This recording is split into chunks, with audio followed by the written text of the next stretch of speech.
రోమాపత్రిక 12వ అధ్యాయము. కాబట్టి సహోదరులారా, పరిశుద్ధమును దేవునికి అనుకూలమునైన సజీవ యాగముగా మీ శరీరములను ఆయనకు సమర్పించుకొనుడని దేవుని వాత్సల్యమును బట్టి మిమ్మును బ్రతిమాలుకొనుచున్నాను. ఇట్టి సేవ మీకు యుక్తమైనది. మీరు ఈ లోక మర్యాదను అనుసరింపక ఉత్తమమును అనుకూలమును సంపూర్ణమునయ్యున్న దేవుని చిత్తమేదో పరీక్షించి తెలుసుకొనున్నట్లు మీ మనసు మారి నూతన మగుట వలన రూపాంతరము పొందుడి. తన్ను తాను ఎంచుకొన తగిన దానికంటే ఎక్కువగా ఎంచుకొనక, దేవుడు ఒక్కొక్కనికి విభజించి ఇచ్చిన విశ్వాస పరిమాణ క్రమము తాను స్వస్థ బుద్ధి గలవాడగుటకై తగిన రీతిగా తన్ను ఎంచుకొనవలెనని నాకు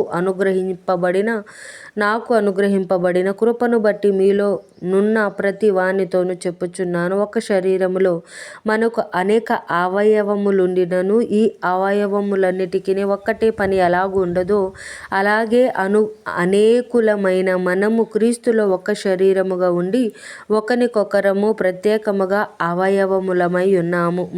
కనుగ్రహింపబడిన కృప చొప్పున వేర్వేరు కృపా వరములు కలిగిన వారమై ఉన్నాము గనుక, ప్రవచన వరమైతే విశ్వాస పరిమాణము చొప్పున ప్రవచింతము, పరిచర్య అయితే పరిచర్యలోను, బోధించువాడైతే బోధించుటలోను, హెచ్చరించువాడైతే హెచ్చరించుటలోను పని కలిగి ఉందము.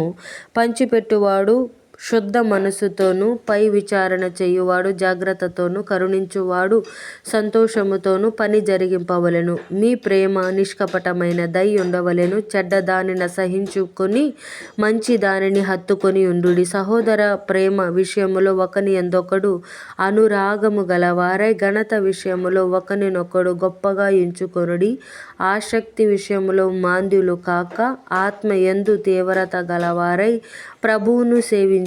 నిరీక్షణ గలవారై సంతోషించుచు, ప్రేమ యందు ఓర్పు గలవారై ప్రార్థన యందు పట్టుదల కలిగి ఉండుడి. పరిశుద్ధుల అవసరములలో పాలు పొందుచు శ్రద్ధగా ఆతిథ్యము ఇచ్చుచుండుడి. మిమ్మును హింసించు వారిని దీవించుడి గాని శపింపవద్దు. సంతోషించు వారితో సంతోషించుడి, ఏడ్చు వారితో ఏడువుడి. ఒకనితోనొకడు మనసు కలిపి యుండుడి. హెచ్చు వాటి యందు మనస్సుంచక తగ్గు వాటి యందు ఆసక్తులయుండుడి. మీకు మీరే బుద్ధిమంతులమని అనుకొనవద్దు. కీడుకు ప్రతి కీడెవనికిని చేయవద్దు. మనుషులందరి దృష్టికి యోగ్యమైన వాటిని గూర్చి ఆలోచన కలిగియుండుడి. శక్యమైతే మీ చేతనైనంత మట్టుకు సమస్త మనుషులతో సమాధానముగా ఉండుడి. ప్రియులారా, మీకు మీరే పగ తీర్చుకొనక దేవుని ఉగ్రతకు చోటియ్యుడి. పగ తీర్చుట నా పని, నేనే ప్రతిఫలము నిత్తును అని ప్రభువు చెప్పుచున్నాడని వ్రాయబడి ఉన్నది. కాబట్టి నీ శత్రువు ఆకలిగొని ఉంటే అతనికి భోజనము పెట్టుము, దప్పిగొని ఉంటే దాహమిమ్ము.